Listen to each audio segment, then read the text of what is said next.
we got to a point finally where we thought, yeah, it's time now to show this to the world. We spent time together, like in the studio, producing music. I guess that was the night when Adriatique was born. We're in the car with Adriatique, Adrian and Adrian. Welcome back to Ibiza. When did you come to the island first, the very first time that you hit Ibiza? I guess it was, what was it, around 2009? 2009, yeah, 2000. I'm not quite sure anymore, but it was definitely before we played here. So that was a holiday? Yeah, it was a clubbing holiday, I would say. Yeah. We came for the clubbing experience, definitely.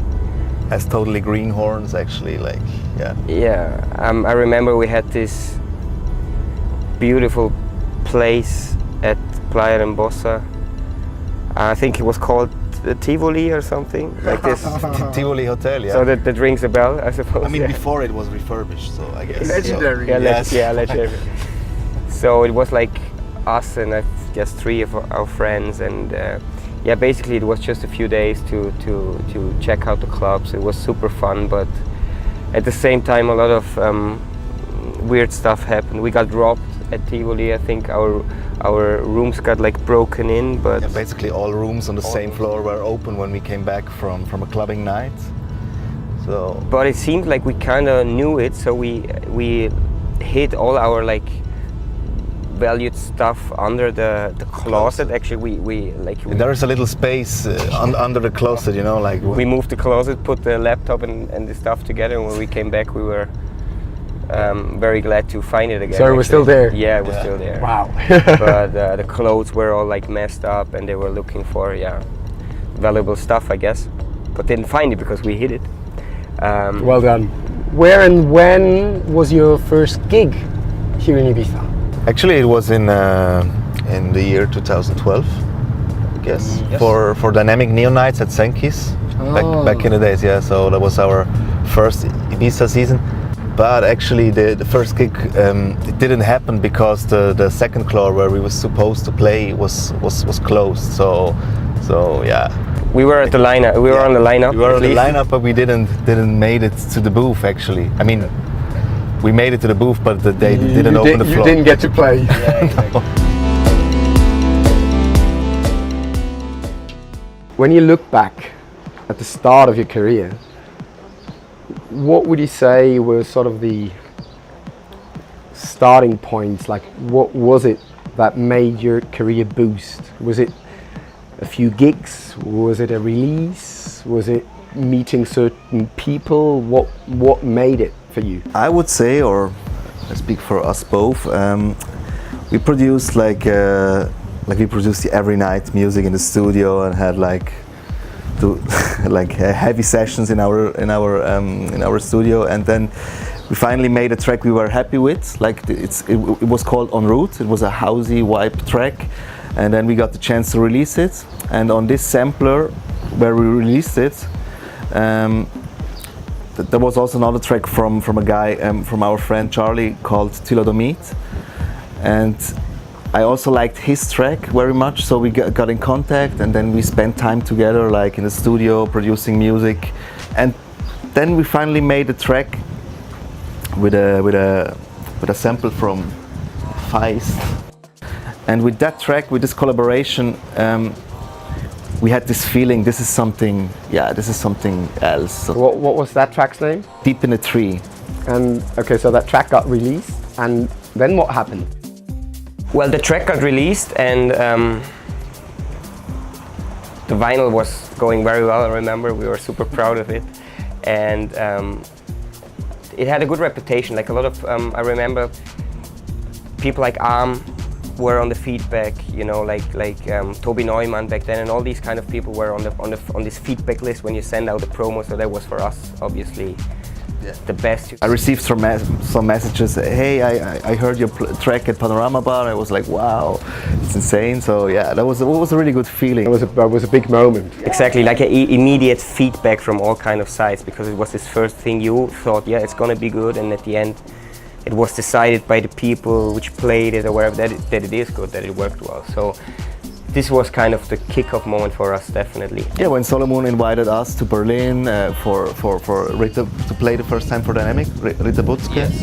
It was kind of a job interview. That's like they always did it back then, which was very cool because it has this natural way of getting people together. So he invited us, we had like little chats, we played, we saw him coming through the door, checking out how we play, you know, it was like kind of this job interview weekend. In the morning, like, was it like? Yeah, we played for like from 6 till 11 12, and in this moment everything kind of changed also in our minds, I think, that it is possible how we, like he said.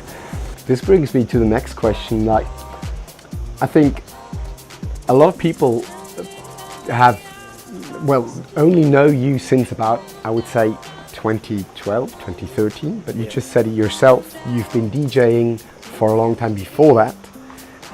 How did the duo thing come about? This is my story, right? This is your turn. No, it's my thing to tell it because the thing is, I knew him before as a DJ than he knew me in terms of like, I'm from a very like small village kind of in the western part of Austria, which I always my next city is to look up to were Zurich, for example, where he was playing already. And so I knew his name before, and then we finally played on the same lineup. We introduced ourselves with the same first name, which broke the ice. Yeah, which is not so, I mean, it's common you meet like another like with the same name, but then you are on the same lineup, you play together. And then we had a quick chat about our track selection and the set, and we were like kind of fond of each other. And so we started to have a few gigs together. He was telling me about his little studio he was trying to build in Zurich, and invited me over. And so one night we just sat together and said like, yeah, whatever, let's I don't know, leave our old personas behind and try something new. And I guess that was the night when Adriatique was born. We've moved again, and we're now in a beautiful garden, which is probably the perfect backdrop to speak a bit about Ibiza. Is there a favorite venue you have? I mean, we had really different experiences. For example, Pasha was insane to play there. Like it's especially on Sundays when with Solomon, when the booth is so close. I mean, I guess they changed it now this year. I heard they they rebuilt the club, but in the past years when we played there, it's like a really crazy energy to play there. Like really great crowd reaction, and DC10 as well is what I like there. It's not so. It's still very underground. It seems, it has this underground vibe. I mean, not too much like tables. It's very and rough, stuff. right? It's very basic. rough, and everybody in there feels equal somehow. If you had to pick one thing, what's the thing you most love about Ibiza? For me, almost, which stands above all is like this what we have here right now, like this environment. Besides all the craziness which is going on down there, and you can still have this beautiful nature and just the feel of the island itself. But I enjoy the after parties too and play there like for, I don't know, 20 hours. So it's like, yeah, it's kind of hard. It's the diversity of the island. Yeah. In a little more than a month, your new album will be released, Nude. What's the inspiration behind it? For us, it means that we finally came to a point. I mean, he said it before that he really wants to do what he want to do and not do too much compromise anymore. And that's what the album is a little bit about. It's really that we show various sides of ourselves and also of our musical part, which we never had shown before, but still was there always. And we got to a point finally where we thought, yeah, it's time now to show this to the world. On Nude, have you been collaborating with other people? Are there other artists featured on? Actually, yes. We did 2 tracks with vocal collaborations. One is with Jonah McCleary, he's a UK singer, very talented. He did like great stuff in the past, so we were big fans of him, and we always wanted him on a track of us. And the guy which was working with us on the mixing process, Johannes Brecht, he's also with Diynamic. He gave us the input for a very talented vocalist, Delia de France. And then we sent the track to her. I mean, the track was already like super full of atmosphere and synths and sounds, and she was not sure if she's able to do a vocal on it. And then she made vocals, and she was telling us in the email, "Oh, I'm not sure if it's too much." And then I took some stuff out from the track and put her vocal in, and the result in the end was like, wow.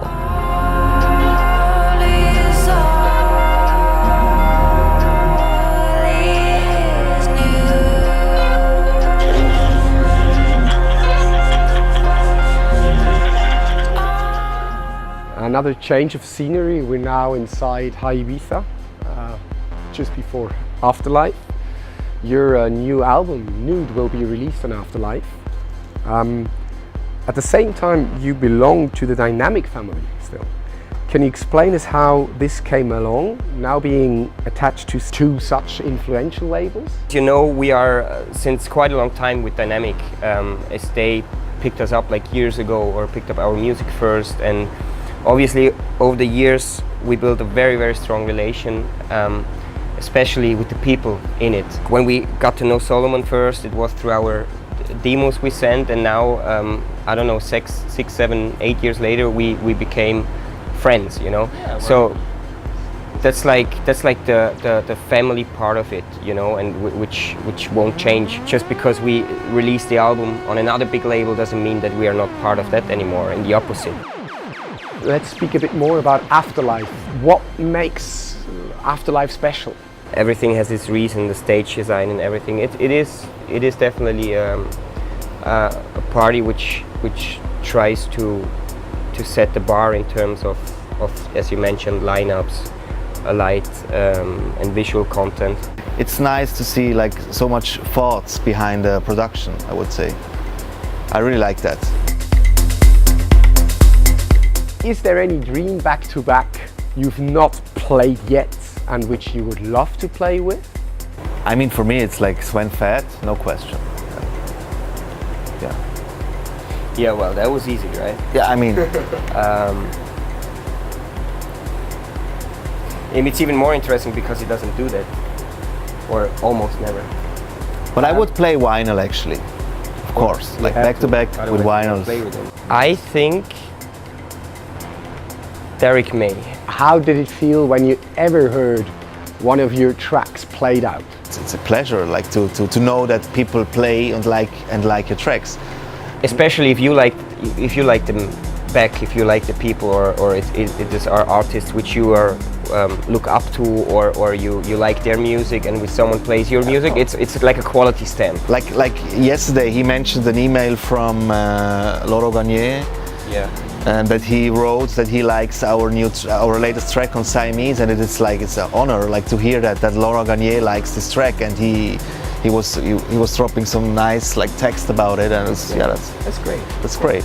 If you're going out in Ibiza, if you have a night off and you go out, are you on the dance floor or are you in the DJ booth?